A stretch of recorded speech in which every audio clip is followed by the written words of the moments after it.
Bon, salut tout le monde, bienvenue au troisième épisode de notre podcast En Génie. Cette semaine, on a la chance de recevoir Louis Gosselin, professeur titulaire au département de génie mécanique à l'Université Laval.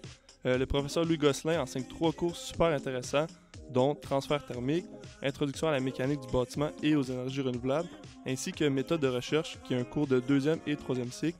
Louis, merci d'avoir accepté notre invitation. Ça me fait très plaisir, merci beaucoup de l'invitation. Moi et Jérémy, on préparait le podcast, puis on s'est rendu compte qu'on avait plein de questions, sujets intéressants, puis avant de se lancer là-dedans, on aimerait juste un peu en attendre sur ton parcours, d'où tu viens, ta ville natale, ainsi que ton parcours scolaire. Oui, bien sûr. Donc moi, je suis né, j'ai grandi à Magog, en Estrie. J'ai passé toute mon enfance là. Ma famille vient toute de Magog aussi. Je suis allé à l'école secondaire La Ruche, la polyvalente La Ruche. Ensuite, je suis allé au cégep à Sherbrooke, en sciences de la nature. Au cégep, pour moi, ça a été une période importante dans ma vie. J'aimais beaucoup le cégep, mais j'étais perdu professionnellement. Je ne savais pas du tout vers quoi me diriger pour la suite des choses. J'aimais trop de choses, en fait. J'aimais la physique, j'aimais l'histoire, j'aimais la littérature, j'aimais les maths. Et finalement, j'ai décidé d'aller en physique à l'Université de Sherbrooke, en physique pure. Donc, pas en génie physique, mais vraiment en physique. Je voulais comprendre comment le monde fonctionnait vraiment en profondeur, fait que j'ai décidé d'aller en physique. Mais à la fin de mon parcours de physique, je trouvais qu'il manquait un peu de concret et de tangible. Fait que c'est ça qui a fait en sorte que par la suite, je me suis réorienté un peu vers le génie. J'avais eu la chance de faire un stage en fait pendant mon bac en physique à la faculté de génie à l'Université de Sherbrooke. Et donc j'ai décidé de continuer à la maîtrise à la faculté de génie. Donc, ce que j'ai fait à la maîtrise à Sherbrooke, c'était j'ai travaillé sur les changements de phase solide-liquide. C'était du transfert de chaleur appliqué dans des procédés industriels avec du changement de phase solide-liquide. On développait des modèles, on faisait des simulations. J'étais en fait à mi-chemin en génie chimique, génie mécanique. Donc, j'avais un co-directeur en génie chimique, un co-directeur en génie mécanique. Donc, physique, génie mécanique, génie physique, génie chimique. Puis à la fin de ma maîtrise, j'ai eu envie de partir à l'étranger. Donc, je voulais faire un doctorat. Je savais que je voulais faire carrière en recherche. Donc, j'ai regardé différentes options. Puis, j'ai discuté avec mon directeur de maîtrise. Et une des options qu'on avait regardées avec mon directeur, c'était d'aller aux États-Unis, travailler avec un professeur là, qui était très connu dans le domaine de la thermique. Fait que j'avais contacté le professeur par courriel. Puis, il avait dit « Ah oui, je te prends, viens-t'en. » Je suis curieux, juste replacer temporellement par courriel, tu sais, je sais que dans ce temps-là, c'était vraiment juste par courriel. C'est encore comme ça, mettons, quelqu'un qui voudrait aller aux États-Unis, on écrit un courriel à quelqu'un, puis par magie, il nous répond. Ouais, il faut avoir un peu les contacts. Disons, mon directeur de maîtrise connaissait cette personne-là aux États-Unis, donc ça a permis de faire comme l'introduction, auprès de ce chercheur-là. Donc, j'avais contacté par courriel. Des fois, il y a des opportunités, des fois, ça ne marche pas. Mais dans ce cas-là, il y avait une opportunité. J'étais aussi boursier du CRSNG. À l'époque, j'avais une bourse, dans le fond. Fait que le chercheur n'avait pas vraiment à me payer, juste à financer les frais de scolarité là-bas, qui sont quand même très élevés. Donc, je suis parti là-bas. J'ai passé la frontière. Je m'en rappelle, c'était le 8 septembre 2001. Oh boy! Ah ouais! 3 jours avant les événements du C'est mieux 3 jours avant qu'après, par contre. Oui, j'aurais pas pu passer sinon. Fait que ça a été assez marquant. Là. J'ai comme pas connu les États-Unis pré-11 septembre, mais même si moi j'étais en Caroline du Nord, donc on a vu un peu là, les émotions que ça a suscité chez les gens là-bas, la solidarité, tout ça. Puis ensuite, il y a eu la guerre en Irak et tout. Fait que ça, c'était le contexte un peu sociopolitique quand j'étais aux États-Unis. J'ai passé 3 années là-bas. J'ai travaillé encore en modélisation, en transfert thermique, simulation surtout. Et puis, c'est ça, c'est bien le fun si jamais vous avez la chance d'aller visiter ce campus-là. J'étais à Duke University. Si vous connaissez le basket, ouais, moi, ça me brûle des lèvres. Est-ce que vous êtes allé voir le March Madness? Non, j'ai pas réussi à avoir de billets. On est allé voir un match des filles, par contre. OK. C'est vraiment le fun aussi. OK. Puis, non, mais tu sais, on voit ça, là, ça doit être impressionnant, honnêtement. Tu sais, l'ampleur, puis...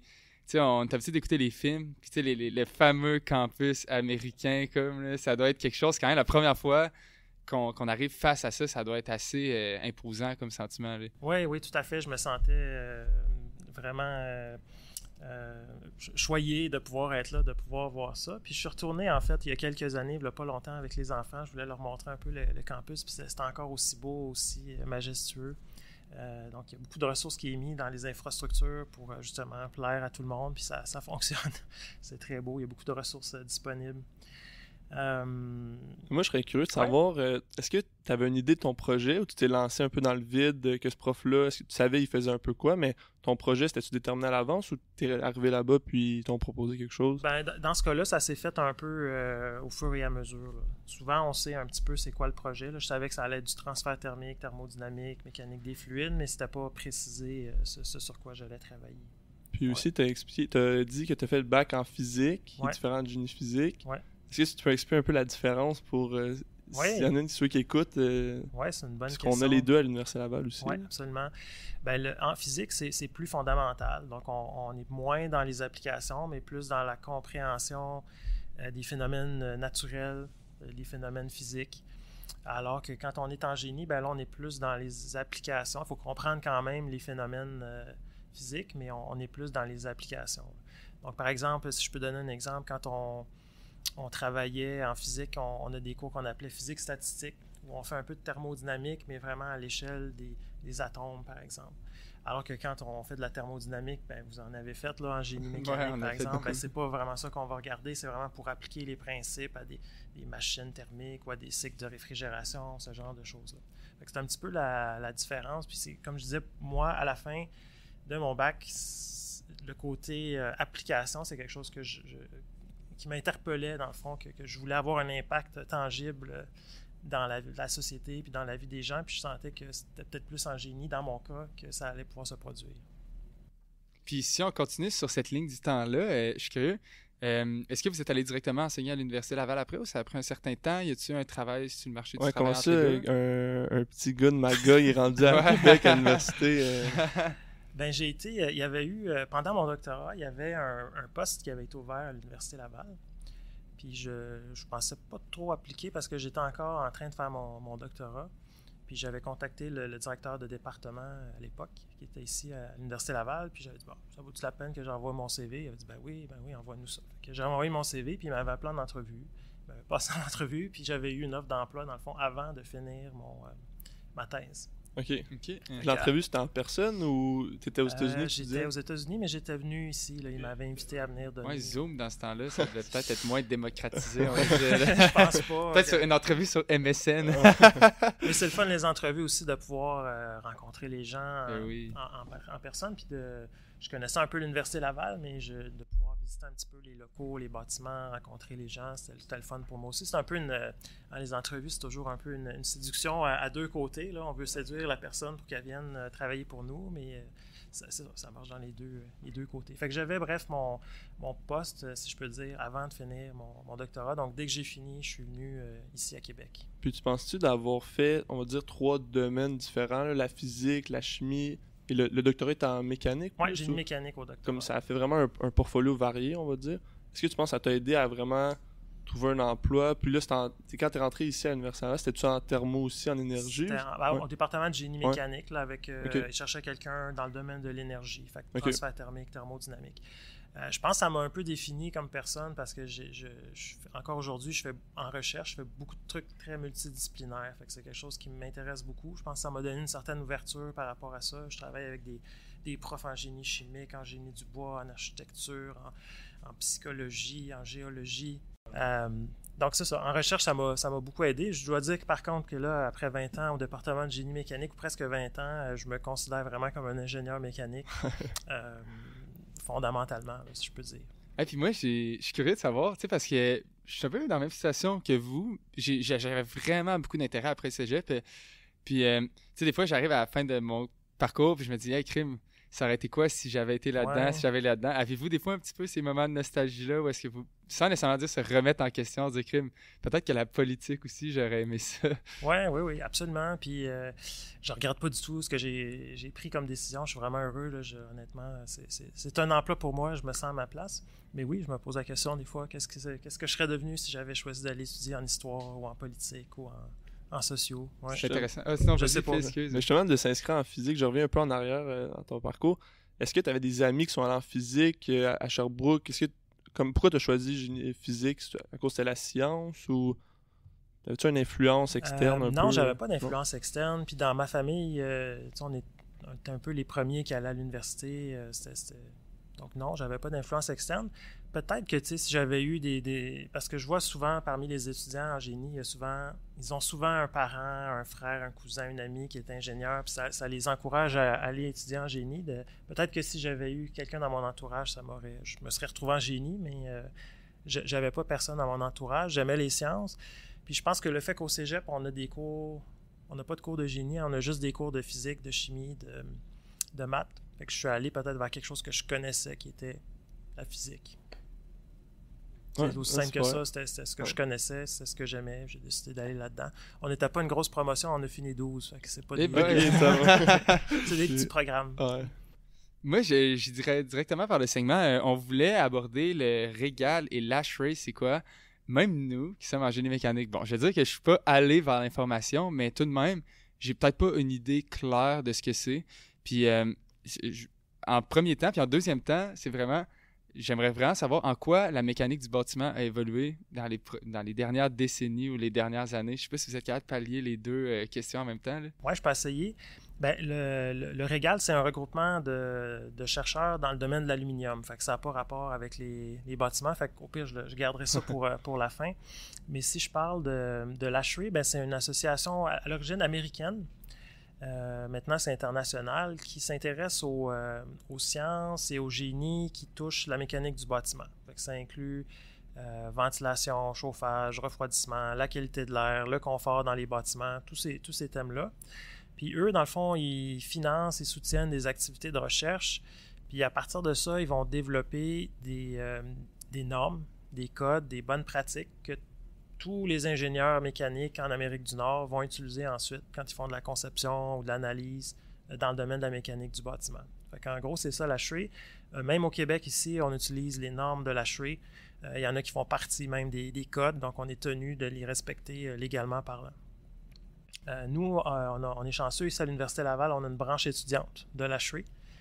Donc eux, ils organisent des activités pour essayer d'expliquer un petit peu c'est quoi la mécanique du bâtiment. C'est souvent un domaine qui est un petit peu méconnu. Quand on pense à génie mécanique, c'est pas la première chose qui nous vient en tête, mais c'est du génie mécanique, c'est des systèmes mécaniques dans les bâtiments. La différence par rapport à d'autres domaines, c'est que c'est presque tout le temps caché. Hein, on ne les voit pas, ces systèmes-là. On est dans une pièce présentement. Si on enlevait les tuiles du plafond, on verrait plein de systèmes mécaniques, mais ils sont cachés. Là, Puis j'ajouterais même, souvent, on remarque jamais quand il fait le beau temps. C'est le temps quand il fait pas beau qu'on le remarque. Ouais. Fait que quand on est dans un bâtiment, 99,999% du temps, on est bien. Fait qu'on n'y pense pas. Mais la fois qu'on n'est pas bien, c'est là qu'on se fait y penser. Un problème de fuite, un problème d'humidité. Exact. On y pense. Mais si ça fonctionne bien, c'est parce que derrière, il y a des ingénieurs qui ont bien fait leur travail finalement, qui ont bien conçu les systèmes. Puis justement, parlant de bien concevoir les systèmes, en quoi ça a évolué? Tu sais, mettons, je remonterai peut-être pas jusqu'aux années 20, mettons, là, parce que c'est drastiquement différent, mais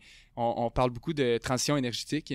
C'est en quoi, mettons, les bâtiments sont plus efficaces énergétiquement? Tu sais, il y a plusieurs sphères à ça, là, fait que je vous laisse élaborer là-dessus. Oui. Je pense que peut-être un des événements dans l'histoire, si on regarde l'histoire, on disait qu'on aimait l'histoire tantôt, qui a peut-être généré beaucoup de motivation à économiser l'énergie. Là, c'est les crises du pétrole qu'il y a eu à la fin des années 70. Là, il a commencé à avoir plusieurs efforts pour essayer de réduire la consommation d'énergie dans les bâtiments.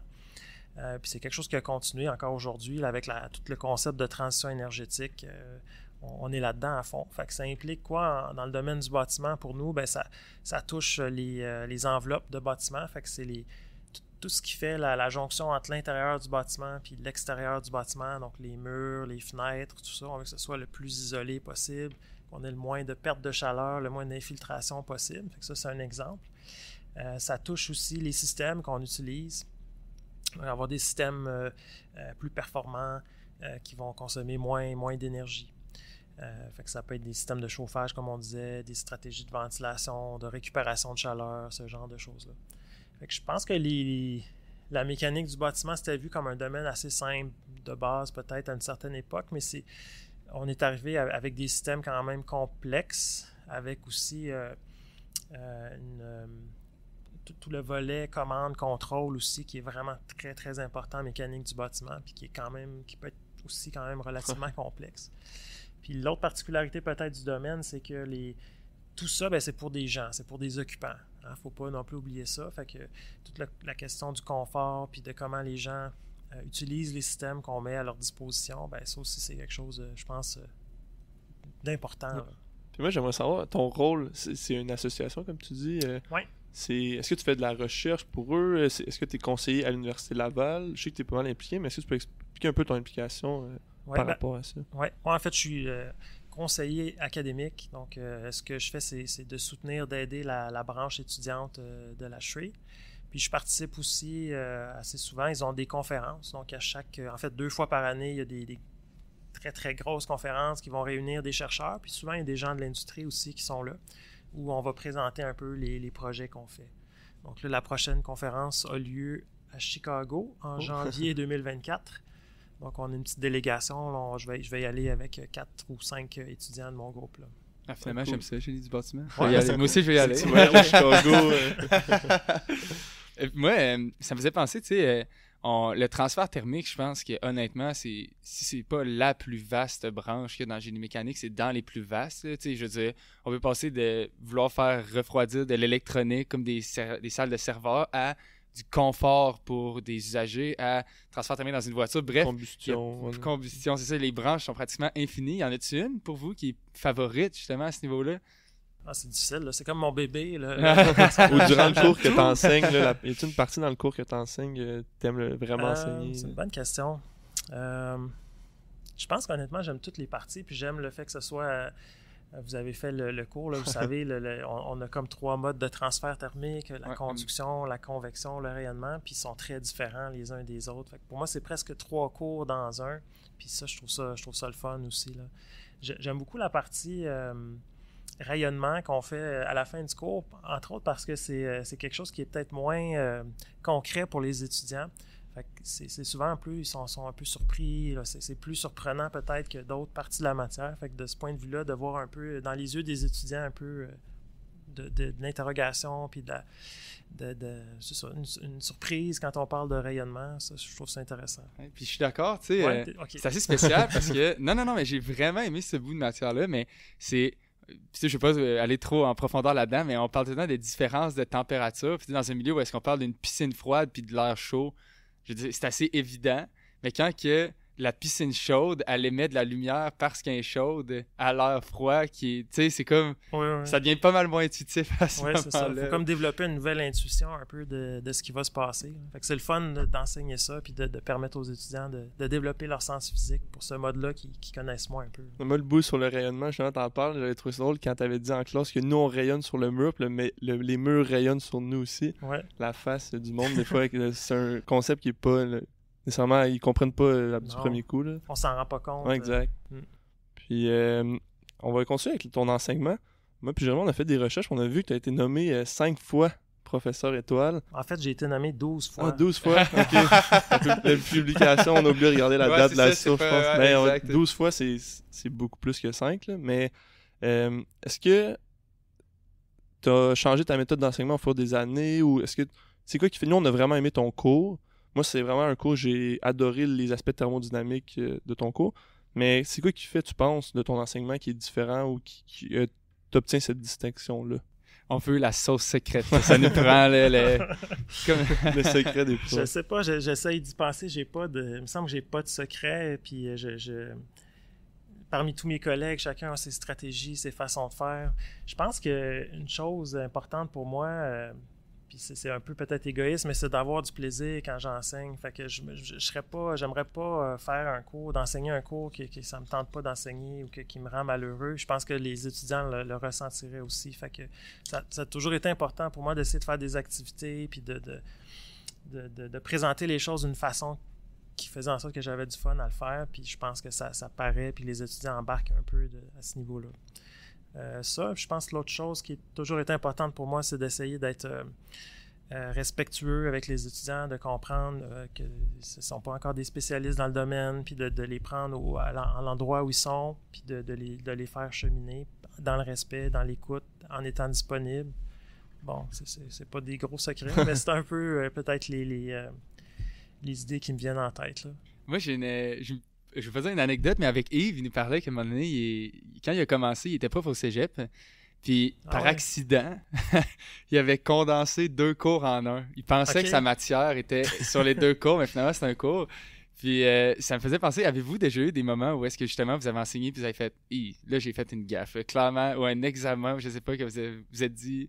Oui, les premières années, les examens, des fois, j'étais peut-être un petit peu trop sévère, mais je me suis corrigé vite. Non, sinon, des petites choses qui me sont arrivées, des fois, j'ai mes notes, puis par exemple, une année, un problème qui avait pas bien été, puis là, j'avais écrit « ne pas refaire », puis là, j'arrive en classe, puis j'avais pas relu mes notes, puis là, je vois « ne pas refaire », puis là, tu es devant le groupe, ben là, Bon examen. Faut que je le refasse. Non, mais sinon, moi, ce qui m'arrive, c'est plus des cauchemars au début de la session. C'est comme un rêve récurrent au début des sessions que j'ai un examen puis que j'ai oublié de préparer l'examen. Puis là, j'arrive en classe puis les étudiants veulent l'examen puis j'ai pas préparé l'examen. Mais c'est jamais arrivé pour vrai. Fait d'abord, la source secrète, c'est juste de faire des cauchemars au début des sessions. On fait le cauchemar puis après ça, on s'organise. Ouais, exact. Ça marche. Mais tu as parlé de disponibilité là, tantôt, de ta qualité. Puis moi, je trouve que c'est vraiment une de tes forces. On avait des TP, là, je sais pas si tu te souviens, sur les tuyaux qu'on avait fait. Puis tu prenais du temps vraiment avec chaque équipe de comprendre est-ce que la personne a vraiment bien compris le problème, de les guider. Puis je pense que tout le monde utilisait, il y avait différents logiciels, là, si je me rappelle, qu'on utilisait. Mm-hmm. Puis tu prenais comme un 5-10 minutes à chaque jour. Tu te connectais sur Teams, là, des fois on était en Teams. Puis ça, je trouve que c'est super cool d'un pro d'avoir la proximité prof-élève, de pas comme attendre que les élèves vont vers le prof. C'est toi qui dis je vous rencontre à cette heure-là, puis pour parler du problème. Là. Puis ça, c'était super intéressant. Je pense que les interactions professeurs-étudiants sont importantes des deux côtés, en fait, là, pour moi puis pour les étudiantes et étudiants. Puis c'est quelque chose que je valorise beaucoup. C'est un sujet qu'on parlait justement beaucoup avec Yves, là, de la relation prof-étudiant. Comparé à toi, tes années quand tu étais à Sherbrooke ou même à Duke, comment tu pourrais considérer quand j'étais en physique, comme je disais, on était 12. Fait que c'était très différent la relation avec les étudiants. Quand moi je suis arrivé, mon premier cours, j'étais dans le pavillon 11-12. Pas le pavillon, mais le 11-12. La grande amphithéâtre. Là, quand je suis rentré, j'étais mon Dieu! Fait que faut apprendre un peu à gérer ça quand on a des grands groupes, mais je pense qu'il y a quand même moyen d'avoir des interactions puis des échanges, même en grand groupe. Fait que non, c'est quand même différent de ce que j'avais vécu, mais j'aime ça, les grands groupes. Je trouve ça peut créer une belle dynamique aussi, des rencontres, des échanges qu'on n'aurait pas nécessairement si on était juste 10, mettons. Oui, c'est clair. Rapidement, là, on a tellement de sujets abordés, mais j'irais directement vers... vous nous parliez, vous êtes allé en France pour un projet sur l'énergie nucléaire. On aimerait vraiment en savoir plus. C'est des choses à ne pas mentionner, bien sûr. Non, mais il n'y a rien à cacher. En fait, c'est pas un projet sur lequel moi j'ai travaillé. C'est simplement une visite là, qui avait été organisée par le gouvernement du Québec. C'était comme une visite de différentes installations, dont c'est ce gros centre là, qui s'appelle ITER, ITER. Si vous voulez, vous irez voir sur Internet ITER, vous allez voir le site web. Dans le fond, l'idée, c'est un immense projet international. C'est un des plus gros projets internationaux à l'heure actuelle en recherche, avec des pays, les États-Unis, la Russie, la Chine, sauf le Canada, on n'est pas dans ce projet-là. Mais si la Chine est dedans, ils nous ont tassés.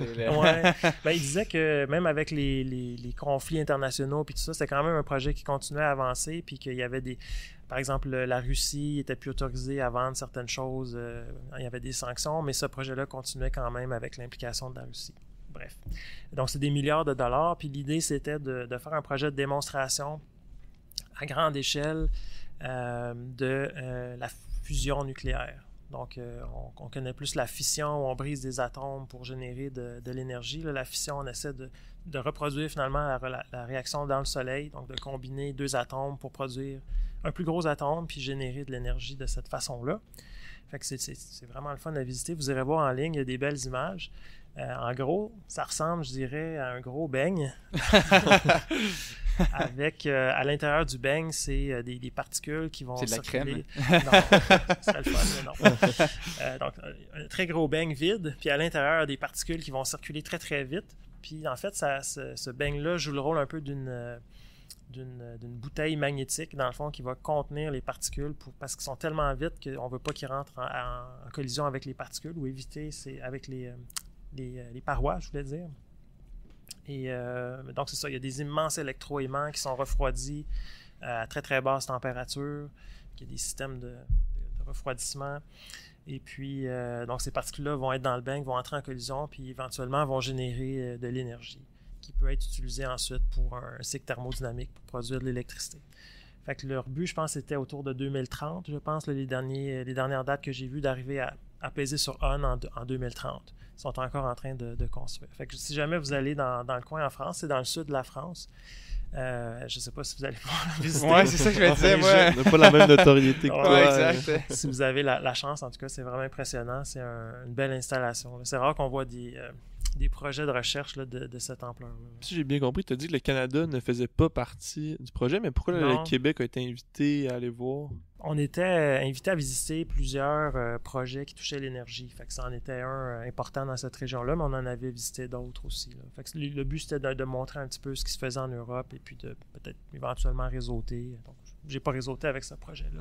C'est pas dans mon champ d'intérêt, mais j'avais pris des photos que j'ai montrées dans les cours. C'est le fun pour les étudiants de voir aussi ce genre de technologie-là. Peut-être que dans 10 ans, 20 ans, 30 ans, ça sera quelque chose qu'on va voir dans le paysage, même si pour l'instant, c'est encore un rêve. Ouais. Ah non, mais ça doit être impressionnant, tu sais. Moi, j'imagine de voir, tu sais, des figures de renommée là-bas, il doit en pleuvoir quasiment, là, des sommités mondiales dans toutes leurs affaires, là, tu dois dire, tu sais, juste quand tu fais un projet à l'Uni, puis qu'on est 3-4, tu te dis, ça en fait du stock à gérer, puis là, tu te dis comment mais ça c'est impossible, ça n'a pas de sens, la magnitude de ça. Il y a plusieurs critiques aussi là, qui disent que ça coûte bien trop cher puis qu'il y a des délais puis tout ça, fait qu'il y a un beau côté, mais il peut y avoir aussi des côtés moins reluisants, c'est normal. Mais oui, comme on dit si bien, on fait pas d'omelette sans casser Non, t'as tout à fait raison, c'est comme une première, si jamais ça marche, ben ça offre beaucoup de potentiel pour la suite là. Puis on a vraiment changé de sujet, mais tantôt, on a parlé du régal. Oui. Moi, ça m'intéresse vraiment de t'entendre parler là-dessus, ton rôle, puis c'est quoi exactement, de définir ça un peu. Oui. Le régal, c'est un regroupement de chercheurs provincial qui travaillent dans le domaine de l'aluminium. Fait qu'il y a comme 2 volets. Il y a un volet production d'aluminium primaire, puis un volet transformation de l'aluminium. Fait que moi, j'ai été surtout impliqué dans le premier volet sur la production, un petit peu dans la transformation, mais surtout sur la production. Donc, on travaille avec des alumineries, donc notamment l'aluminerie Deschambault ici, là, qui est à peu près à 45 minutes, 50 minutes de Québec, pour essayer d'améliorer les procédés. Parce qu'on ne réalise pas toujours, mais les alumineries au Québec consomment ça dépend comment on fait le calcul, là, mais disons entre 10 et 20% de toute l'électricité qui est produite au Québec qui s'en va dans les alumineries. Fait que c'est vraiment majeur. Fait que, bref, si vous voulez avoir un impact économique ou environnemental, c'est vraiment un secteur intéressant là, dans lequel travailler parce qu'il consomme beaucoup d'électricité. Puis justement, ben là, Phil, je vais te laisser aller sur la parenthèse des matériaux, mais c'est en quoi, justement, il y a de l'optimisation à faire? Moi, dans ma tête, je sais pas dire ça, de manière très pas vulgarisée, là, mais tu fais fondre du métal puis that's it, là, je sais pas, sont où les améliorations à faire? Oui. Ben, en fait, le procédé, c'est un procédé d'électrolyse qui va permettre de produire l'aluminium. On va soit importer ou fabriquer de l'alumine. C'est comme une espèce de poudre blanche. C'est Al2O3, là, pour ceux qui connaissent un petit peu leur chimie. Puis l'idée, c'est d'essayer de séparer l'aluminium de l'oxygène dans cette molécule-là. Puis pour faire ça, on a besoin d'un immense courant électrique. Le procédé qui est utilisé pour faire ça, il date en fait de un peu plus que 100 ans. C'est le même procédé, mais qu'on essaie d'améliorer. Puis c'est assez complexe. Je dirais. Il y a de la thermique, il y a du magnétisme, il y a de la chimie en masse, il y a de la mécanique aussi, il y a des composants qui se déforment. Fait que c'est vraiment de la physique très, très, très poussée. Et c'est très multiphysique. Tantôt, on parlait de multidisciplinaire. Là, ça fit parfaitement avec votre background, littéralement. On est vraiment là-dedans, c'est ça. Si quelqu'un m'avait dit il y a 20 ans que j'allais travailler là-dessus, j'aurais jamais cru. Je connaissais pas ça du tout. Mais avec le temps, j'ai bâti une certaine expertise. Puis on essaie moi, je travaille surtout en modélisation. Fait qu'essayer de développer des modèles qui vont permettre ultimement d'améliorer un petit peu la façon dont les choses sont faites. Là. C'est vraiment plus dans l'énergie, les transferts de chaleur pour la production d'aluminium. Oui. OK. Ouais. Ben, en fait, tous les procédés qui sont impliqués dans la production d'aluminium. OK. Puis le Régal, est-ce que c'est toi qui t'es porté volontaire pour faire de la recherche pour eux ou comme faire les modèles, ou c'est eux qui sont venus te chercher par ton bagage divers? Oui, un peu des deux. En fait, là, au début, il y avait un professeur au Régal qui s'appelle Mario Fafard, je ne sais pas s'il va nous écouter, qui était venu discuter avec moi, qui disait « Ah, ça serait peut-être intéressant, tu as une expertise en thermique, il y a beaucoup de thermique, ça t'intéresserait peut-être. » Fait que j'étais comme embarqué un petit peu comme ça. J'ai adoré ça, je trouvais ça le fun, le côté industriel, et puis c'était vraiment de la belle physique en jeu. C'est ça. Mais aujourd'hui, le Régal, là, je pense qu'on est une quarantaine de membres, je pense, à travers tout le Québec. Comme je dis, en transformation et en production. Et puis l'idée, c'est d'essayer de créer des concertations, des collaborations, plutôt que d'essayer de compétitionner les uns avec les autres. Là. Fait qu'on est plus dans un esprit de collaboration. Ouais, puis admettons justement à ce niveau-là, si on voulait comprendre c'est quoi les améliorations que vous faites, seriez-vous capable de vulgariser ça rapidement? Je peux essayer. Oui, ben il y en a eu plusieurs, là, parce qu'en fait, il y a plein de parties dans cette chaîne de production-là. Fait qu'on a des étudiants qui travaillent sur différentes parties. Donc, par exemple, on a eu un étudiant qui a travaillé sur des fours de cuisson d'anodes. Donc, dans le procédé, il y a des anodes qui sont impliquées, qui vont être cuites dans des immenses fours qui vont consommer du gaz naturel. Donc, essayer d'améliorer un petit peu les procédés pour consommer moins de gaz, puis essayer d'avoir au final des anodes de meilleure qualité qui vont permettre plus loin dans la chaîne de production de réduire la consommation électrique. Puis le rendu, je ne vais pas vous interrompre, le rendu, c'est quoi, mettons, tu sais, c'est-tu un nouveau procédé, c'est-tu une nouvelle, mettons, un nouveau matériau dans lequel les faire cuire? Je ne sais pas si vous saisissez un peu la question. Ouais. Là. C'était plus, je dirais, au niveau peut-être de la conception des équipements puis de leur contrôle. Donc, Okay. par exemple, on voyait que dans le four, il y a des non-uniformités au niveau de la cuisson. Donc, on peut essayer de simuler différentes configurations, différents temps de cuisson, ce genre de choses-là pour essayer d'optimiser un peu le procédé. Un exemple. Fait que c'est vraiment de la modélisation, on essaie de comprendre, puis on fait de la rétroaction par rapport à ça pour voir si les résultats sont vraiment comme le modèle. Oui, exactement. Il y a souvent un volet un peu expérimental aussi, parce qu'on a des modèles, on peut en faire, puis ça va donner des résultats, mais à un moment donné, il faut valider, il faut comparer avec la réalité. Là. Diriez-vous que c'est ça pour la plupart de vos projets de recherche? C'est pas mal tout le temps une phase, admettons, de modélisation, on le met en application, puis on va regarder ce serait quoi les impacts, ou des fois, vous avez des recherches qui sont plus fondamentales, d'explorer des concepts nouveaux vraiment pour les explorer? Les deux, je dirais qu'aujourd'hui, c'est plus appliqué un peu ce que je fais. Fait qu'il y a un volet souvent expérimental où on va essayer d'aller chercher des données. Mais ça peut arriver des fois qu'il y a des trucs un petit peu plus fondamentaux. Puis là, tu vas me demander quoi, puis je ne sais pas quoi dire, mais... Je vais rien comprendre anyway, fait que c'est correct. Ben moi, je serais curieux de savoir, justement, un étudiant qui veut faire une maîtrise avec toi, tu as plein de projets de recherche vraiment diversifiés. Un étudiant, c'est quoi qui peut... À la maîtrise, c'est souvent on veut apprendre des nouvelles connaissances. Qu'est-ce qu'il pourrait apprendre avec toi, ou c'est quoi que tu offres un peu? Ça dépend un petit peu des projets. Là. Les apprentissages vont être différents. Puis souvent, je dirais la première chose à la maîtrise, c'est qu'on va apprendre un peu à gérer un projet de recherche. Là. L'étudiant a son projet, puis c'est lui qui en est porteur. Fait que ça, c'est déjà un apprentissage intéressant, la méthodologie de la recherche. Puis ensuite, c'est spécifique un petit peu au projet. Fait que souvent, il va y avoir de la modélisation, développement de modèles. Il peut y avoir du mesurage. On fait du mesurage dans différents systèmes, dans les bâtiments, dans les systèmes industriels.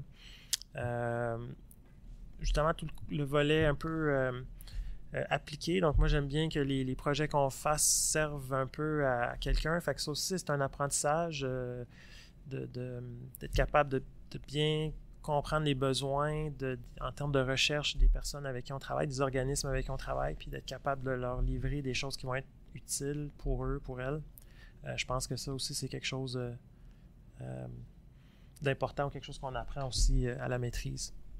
Puis on en parlait un peu off micro, mais c'est où qu'on peut trouver tes projets? Est-ce que tu attends que les étudiants viennent te voir, ou il y a un site qu'on pourrait, pour les étudiants, qui serait intéressant à faire une maîtrise avec toi? Je les affiche sur le site de l'université à peu près systématiquement. Donc, vous pouvez aller voir sur le site de l'université dans la liste des projets de maîtrise doctorat qui sont offerts. Mais ça n'empêche pas de me contacter aussi directement. Des fois, il y a des projets qui ne sont pas encore affichés, ou des fois, selon le profil ou les intérêts d'un étudiant, des fois, on peut réorganiser un peu certains projets pour pour que ça accorde mieux avec le profil personnaliser certains projets. Oups, je suis désolé, non, vas-y. On a trop de sujets. Ouais, c'est ça. On regarde. Mais immédiatement, ce qui me vient en tête, moi, mettons, puis je dirais peut-être une des raisons pour lesquelles je ne suis pas allé vers le génie du bâtiment, puis tu sais, j'ai vraiment, je suis certain que c'est très intéressant. J'aimerais savoir c'est quoi les débouchés, généralement, des personnes qui font de la maîtrise. Tu sais, de la R&D, moi, je suis capable de... Tu sais, pour de la conception mécanique, c'est assez facile. Tu sais, tu fais de la conception mécanique, mais génie du bâtiment, comme vous dites, c'est tellement varié. Ça ressemblerait à quoi le profil typique de quelqu'un qui finit sa maîtrise en recherche puis qui peut faire de la R&D en, on va dire, transfert thermique tout court?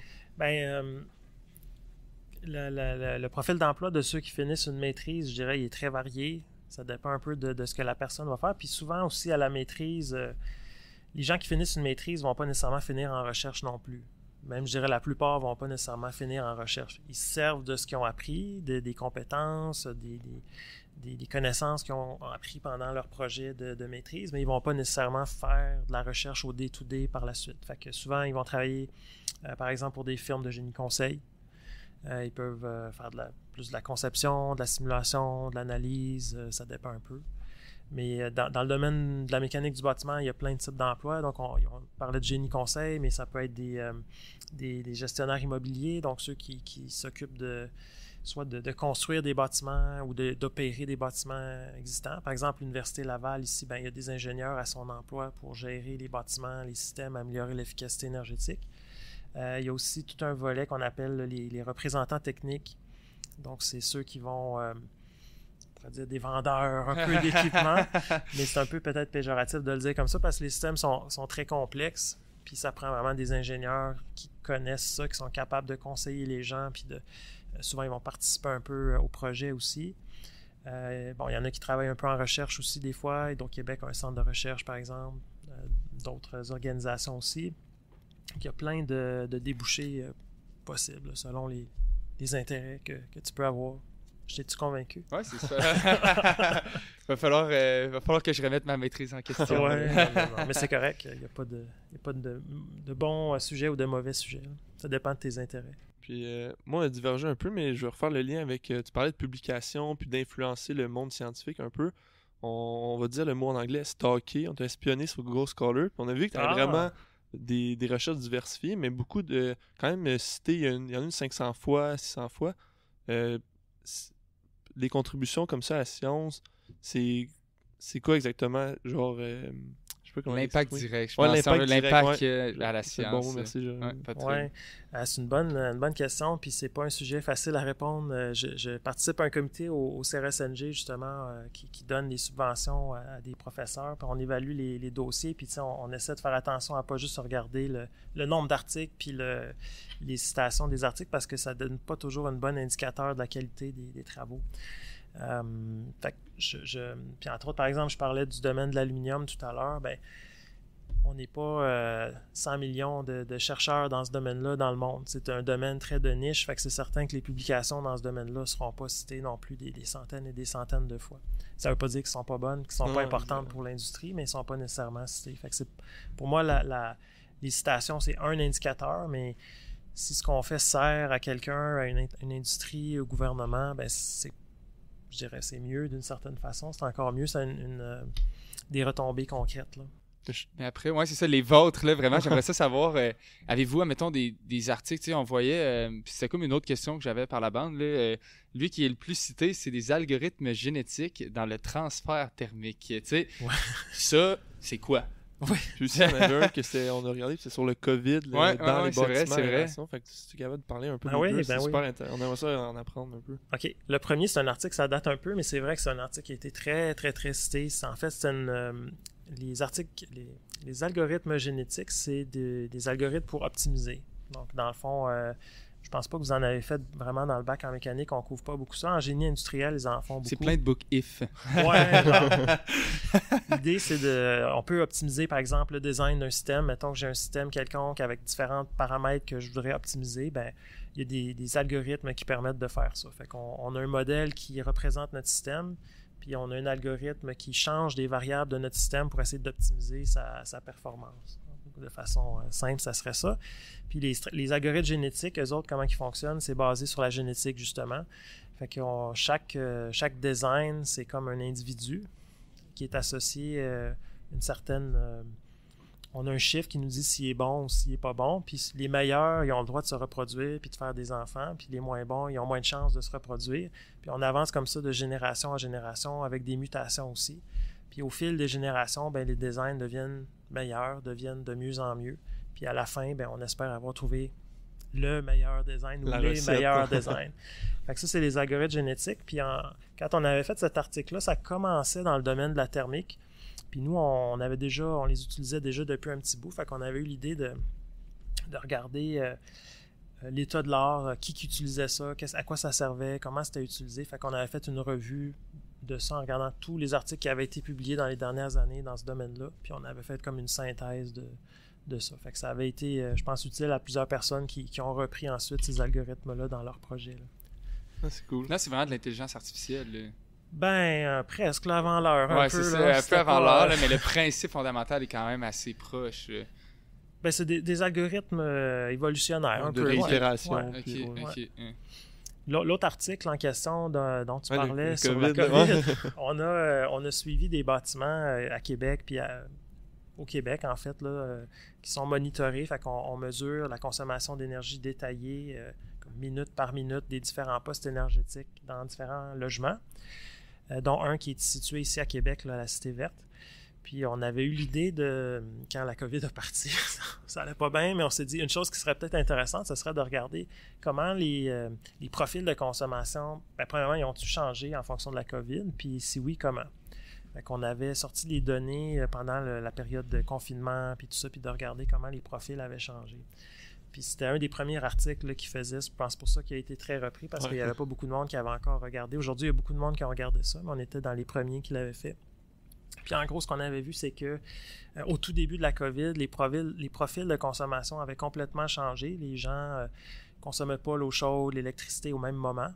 Même si la consommation globale restait à peu près la même, le pattern avait changé. Puis au bout de, je pense, 2-3 mois, on était à peu près revenu, même s'il y avait encore des mesures de confinement, on était à peu près revenu au point initial. Fait que ça avait été intéressant. Ah, c'est cool, parce que dans le fond, le monde devait être chez eux, donc le matin, souvent, ça donne les pointes le matin, le soir, quand ils partent travailler, puis ils reviennent à la maison, mais là, ils étaient toute la journée. Exact.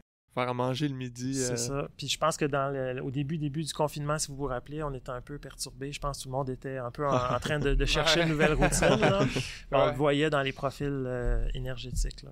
Ah, super intéressant. Ben oui, c'est vraiment intéressant, honnêtement. Là. C'est le genre de choses qu'on aimait de l'avant au podcast, vraiment. Les choses qui sont assez concrètes, parce que dans un parcours universitaire, on se bute pas souvent à des solutions ou bien carrément des problèmes. Là. Fait que c'est intéressant justement de voir des cas comme ça. D'apprendre que nos profs, eux, ont des gros problèmes à résoudre, puis ça marche. Là.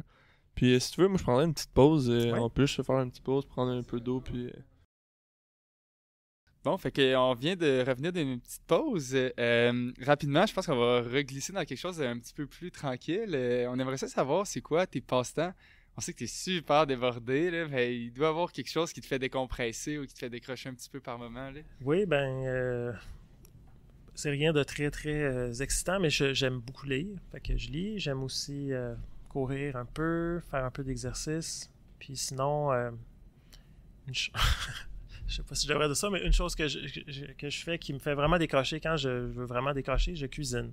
Ah, ouais. Moi aussi. Ouais, c'est vraiment une bonne méthode. C'était pas conscient, mais je me suis rendu compte à un moment donné dans ma vie que quand j'étais stressé puis j'étais pas capable de décrocher, on dirait que quand je cuisinais, je décrochais vraiment. Fait que ça, c'est une technique que j'ai développée avec les années. Je vais être l'utile à l'agréable. Moi, je mets de la musique. Est-ce que tu écoutes de la musique non. aussi? Non. Es-tu quelqu'un qui écoute de la musique en général? Oui, j'écoute beaucoup de musique. Quel genre? Ça serait quoi? Ah. On a une gageure là-dessus. Ouais. Ah, pour vrai? OK. C'est vraiment très diversifié. J'aime beaucoup... Celui qui paye la bière. OK. C'est très, très, très diversifié, mais j'aime bien la musique brésilienne. J'ai appris le portugais, puis j'aime beaucoup pratiquer. Je pratique un peu le portugais en écoutant de la musique soit du Brésil ou du Portugal. Elle fait les deux, on a perdu Oh, Paris. Ouais, c'est ça? OK. Sinon, j'écoute plein de choses. J'écoute de ce temps-là, ça n'a pas rapport à Dominique Fike, des Ok. chanteurs un peu américains. J'écoute de la musique en français aussi, puis j'écoute des fois de la musique classique aussi, des fois pour travailler, des fois c'est plus facile. Ouais. Puis ça peut être du country, ça peut être c'est très très diversifié selon le mood du moment. Est-ce que vous avez Spotify? Hein? Non. Ah, ok, parce qu'à la fin de l'année, il y a tout le temps les recaps, là. Fait que dans le fond, c'est comme ils font un Ouais. portfolio de tout ce que tu as écouté durant l'année, là. Fait que je me disais, vous, ça doit être assez coloré, là. Ouais. C'est assez le fun de voir ça. Faudrait que je m'y mette. Ouais, exact. Puis, parler de passe-temps, t'es aussi papa, t'as des enfants. Oui. Comment tu jongles avoir une vie occupée, puis tu as dit que t'aimais beaucoup ton travail, justement, Ouais. d'avoir la passion pour le travail, puis des fois on compte pas nos heures. Comment tu vis ça? Ben, j'ai 4 enfants, j'ai une grosse famille. Et puis, ben, je dirais que ça prend, dans mon cas, une blonde qui est prête à ça aussi. Là. Des fois, j'arrive tard ou je pars de bonne heure le matin. À cause d'un podcast, hein. À cause d'un podcast, c'est ça, Deux exactement. tannants. Par exemple. Ben, je sais pas, je fais mon possible. Là. Je suis pas un père parfait, mais j'essaie d'être là au moment important puis de suivre ce qui se passe dans la vie de mes enfants. C'est pour ça que la cuisine devient Ouais. un passe-temps, là. C'est là que... Ben, comme Yves, que son passe-temps, c'est tirer des joints, là. Je veux dire, Ouais. elle tirer des joints dans des murs, là. Ouais, Je ouais. fais attention. Merci de la précision. Ben, les repas, c'est souvent un moment propice justement en famille là, où on essaie d'être autour de la table, puis au moins c'est un petit moment où on est tous ensemble. Puis c'est ça, les vacances aussi, d'essayer de passer du temps ensemble quand on peut. Mais Moi, là, je vais- les enfants commencent à être vieux, c'est Ouais. plus difficile. Là. Je vais rester sur le thème de la cuisine. Moi, j'ai vraiment appris à cuisiner en vivant en appart tout seul. Toi, c'est quand tu as eu cette passion-là? Es-tu adulte ou même jeune, t'aimais cuisiner? Ah, même jeune, j'aimais ça, ouais. Ma mère, je pense, voulait absolument pas que je sois elle voulait que je sois un bonhomme à marier, là, que je sois pas obligé que ce soit ma femme qui cuisine pour moi. Fait qu'elle me montrait comment faire, puis j'aimais ça. Ma grand-mère aussi. Fait que ça a commencé jeune. Ouais. Ah, cool. Elle nous laissait faire aussi, tu sais. Ah, j'ai le goût de cuisiner un gâteau. OK, vas-y. Des assistants, hein, dans Ouais, la elle nous cuisine. laissait faire, ouais. Ouais, fait que s'il y a le temps de cuisiner, puis moi, après ça, j'ai l'excuse d'arriver le midi avec un ramen, là. Faut que je trouve des meilleures techniques de gestion de temps. Puis moi, je prends vraiment une tangente. On a parlé à la pause, mais l'Institut nordique, on a vu que tu es vraiment impliqué là-dedans. Moi, j'aimerais vraiment ça en apprendre davantage de ton rôle là-dedans. Puis c'est quoi exactement l'Institut nordique? Puis ça s'en vient être construit, là. Je sais pas c'est quelle année encore, mais... Ouais. Ben, l'Institut nordique sont en train de construire un pavillon sur le campus, mais avant d'être un pavillon, c'est comme un institut, justement. Fait que c'est un regroupement de chercheurs. C'est gros, je ne sais pas le nombre exact là, de chercheurs, mais il y en a dans à peu près toutes les institutions au Québec. C'est basé ici à Laval, mais il y a des professeurs dans toutes les universités au Québec. Puis l'idée, c'est d'essayer de rassembler les forces vives en recherche de tout le monde qui touche à la recherche nordique. Fait que ça inclut plein de volets. Il y a des aspects politiques, sociaux, des enjeux d'ingénierie. Ça peut être en géotechnique, les bâtiments, l'énergie, la faune, la flore. Donc, tous ces enjeux-là qui touchent le Nord, dans le fond, ben on essaie encore une fois de travailler ensemble. Moi, j'ai commencé à travailler dans la recherche nordique, ça fait quelques années maintenant, parce qu'on avait, j'ai parlé tantôt qu'on faisait du monitoring de bâtiments ici à Québec, puis il y avait eu des projets de monitoring de bâtiments dans le Nord, puis là, ils cherchaient des chercheurs pour essayer d'aider, puis d'analyser les données. Fait que c'est comme ça que j'ai un peu mis le doigt dans l'engrenage, puis j'ai vraiment adoré ça, c'est vraiment passionnant, c'est comme un autre monde. Donc, on a travaillé sur les aspects d'habitation. On a beaucoup travaillé sur l'habitation, les aspects techniques, les aspects humains aussi. Donc, j'ai des étudiants qui sont allés en avril faire des entrevues avec des Inuits pour comprendre leurs perceptions, leurs besoins, leurs visions, leurs aspirations par rapport à tout ce qui touche l'habitation, l'énergie. Fait que c'est vraiment super intéressant, fascinant, là. Ensuite, on a travaillé sur les aspects énergétiques aussi. Comme vous savez peut-être, là, dans les villages au Nunavik, dans le nord du Québec, les communautés ne sont pas reliées au réseau d'Hydro-Québec. Ah, ok, moi, je savais même pas, moi. Ça. Non. Chaque village, dans le fond, a sa propre centrale diesel, c'est ses générateurs pour produire l'électricité pour les habitations. Puis les bâtiments sont chauffés avec du mazout. Donc, tous les bâtiments ont leur réservoir de mazout aussi. Fait que c'est très coûteux et polluant. Donc, on a travaillé à essayer de développer des façons de réduire un peu la dépendance aux combustibles fossiles qui sont importés du Sud, hein, fait qui perpétue aussi l'espèce de colonialisme, on pourrait dire, énergétique là, du Nord. Ouais. Puis l'Institut, dans le fond, qui va être construit, c'est un déménagement ou c'est vraiment un nouveau... en ce moment, il y a où le rassemblement un peu? Là, ils se sont promenés un peu la tête de l'Institut nordique, mais éventuellement, ils vont déménager là, dans ce nouveau bâtiment-là. Fait qu'il va y avoir des locaux pour les membres de l'Institut nordique, puis il va y avoir aussi... une des idées, c'était de faciliter un peu les déplacements dans le Nord, on pourrait dire. Là. Donc, quand on veut aller dans le Nord ou amener du matériel dans le Nord, je vous garantis que c'est pas facile puis qu'il faut se prendre d'avance. Ça va coûter cher aussi. Ça coûte très cher. Fait que d'avoir des espaces pour peut-être entreposer, préparer des choses, ça va être possible aussi là, avec ce bâtiment-là, cet institut-là. Puis est-ce que ça occupe la majorité de ton temps? C'est quoi ta répartition? Je serais curieux de savoir. Tu as beaucoup de régal, on a parlé HUE, Institut nordique. Est-ce que c'est comme tout égal ou tes recherches, l'enseignement? Tu veux dire la répartition entre l'enseignement et la recherche ou la répartition dans les projets de recherche? Dans les projets de recherche. Ça varie vraiment selon des périodes où je vais travailler des années, je vais travailler plus, mettons, dans la production d'aluminium. D'autres années, c'est plus les bâtiments. D'autres années, c'est plus le Nord. Fait que ça varie beaucoup. Ça dépend beaucoup des étudiants qu'on a aussi. Donc, si j'ai des étudiants, beaucoup d'étudiants qui travaillent sur une problématique, ben ça va occuper mon temps. Vous disiez que c'est super multidisciplinaire. Puis d'ailleurs, je vois pourquoi peut-être que ça peut piquer votre intérêt plus particulièrement. Là, c'est des problèmes sociopolitiques, des problèmes énergétiques. Vous, c'est quoi c'est quoi votre vision à travers ça vraiment? C'est votre vision principale qui fait que vous êtes motivé dans ce projet-là? Pour les projets nordiques? Oui, exact. Je dirais d'abord c'est vraiment intéressant, puis c'est comme un autre monde qui est à notre porte. Hein. Ça fait partie du Québec, mais c'est comme une réalité qui est complètement différente. Fait que de découvrir ça, pour moi, ça a été vraiment une révélation. Je trouvais ça vraiment intéressant. Ça donne envie de contribuer à améliorer les conditions là-bas.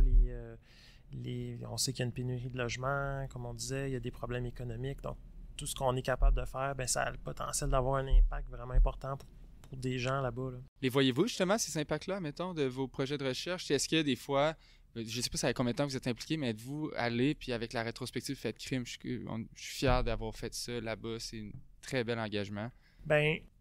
C'est long avant de voir les impacts, mais des fois, on développe des choses, on découvre des choses. Là, je mentionnais, on a beaucoup travaillé sur la perception des occupants, puis tout ça. Puis là, avec les travaux qu'on a faits, on voit que les partenaires avec qui on travaille, ils sont peut-être plus sensibilisés, puis ils essaient d'intégrer ce qu'on a développé comme connaissance. Fait que ça, je trouve ça valorisant quand j'entends des partenaires avec qui on travaille finalement reprendre ce qu'on a dit ou des choses qu'on a découvertes, ça c'est très valorisant, mais en recherche, c'est rare qu'on voit l'impact le lendemain matin. Souvent, ça prend un certain temps avant que ça soit plus tangible. Avez-vous eu beaucoup de contacts justement avec les Premières Nations, des chefs de Premières Nations là-bas, puis tu sais, de palper eux autres leurs besoins, puis leurs besoins criants d'énergie, admettons? Mm-hmm. On essaie de travailler avec des organismes du Nord. OK, fait que vous avez tout le temps j'ai pas un biais, là, mais c'est ça, quelqu'un... comment est-ce qu'on dit ça déjà, là, pas d'intervalle, là, mais quelqu'un... une personne entre vous. Personne ressource ou... Ouais, on essaie de... Le but, c'est pas de faire un projet pour faire un projet, mais que ça réponde finalement aux besoins et aux priorités là-bas. Fait que je pense que c'est important de travailler avec des partenaires du Nord. Nous, on a travaillé souvent avec des organismes du Nord. Puis là, comme je disais tantôt, on a été en avril dernier faire des entrevues avec les occupants. Fait que ça a été vraiment intéressant aussi. Là, on a recueilli beaucoup de témoignages puis d'idées, de choses sur lesquelles on pourrait travailler dans le futur pour améliorer un petit peu les choses. Là. Donc, une de mes étudiantes a travaillé, entre autres, Alice Cavalerie, sur l'utilisation des fenêtres dans les bâtiments. Parce que souvent, on se faisait dire que les gens laissaient les fenêtres ouvertes en hiver. Donc, essayer de comprendre pourquoi, qu'est-ce qui se passe. Puis, ultimement, c'est pas pour taper sur les gens. Au contraire, là, c'est plus pour nous comme ingénieurs ou comme architectes de concevoir les choses d'une façon adéquate pour leur contexte. Là. Donc, une des raisons, c'est parce que des fois, il fait trop chaud dans certaines pièces parce que le système, il y a des pièces qui sont trop chaudes, qui surchauffent. Fait qu'il faut trouver des façons autres que d'ouvrir la fenêtre puis ça surchauffe pas. Là. Ouais. Ah, c'est super intéressant. Ah, c'est vraiment intéressant. Puis tu sais, je pense qu'on va boucler dans pas long, mais je trouve ça tellement intéressant justement de l'ingénierie quand c'est une optique tout le temps de répondre aux besoins d'un client. Tu tu sais, souvent, comme je dis, en physique, tu sais, c'est peut-être moins à se casser la tête, tu sais, c'est plus aller où est-ce que ça nous mène, tandis qu'en ingénierie, il faut tout le temps rester, on a nos propres intentions, puis de pallier ça avec les besoins d'un client. Je trouve que c'est quelque chose qui rend le processus vraiment intéressant. Surtout de ramasser des informations comme vous êtes allé dans le Nord, de justement voir leur réalité, puis de ramener un peu des problèmes ici, puis de dire qu'est-ce qu'on pourrait faire comme recherche pour pallier ces problèmes-là. C'est super intéressant parce que moi j'ai eu une conférence comme je parlais durant la pause là, sur le Nord. C'est plus la gestion de l'eau que l'énergie, mais je pense qu'il y a une corrélation quand même. La gestion de l'eau, ils se font remplir des bidons de l'eau. Là. L'eau coule pas du robinet à l'infini, comme ici on va dire au Québec. Non, exact. Au Québec Sud, qu'appelle. Mais j'ai perdu où je voulais en venir, mais je trouve ça cool de voir le lien de résoudre des problèmes. Puis c'est comme tu disais, c'est quand même au Québec aussi. Là, oui, absolument. Des fois, on les connaît pas, les problèmes, donc de jaser avec les gens, ça nous permet justement de les identifier, puis ensuite peut-être de proposer des solutions. Puis merci beaucoup, Louis, d'être venu au podcast. Ouais, ça me fait super adoré, c'est vraiment cool de t'avoir. Puis, merci.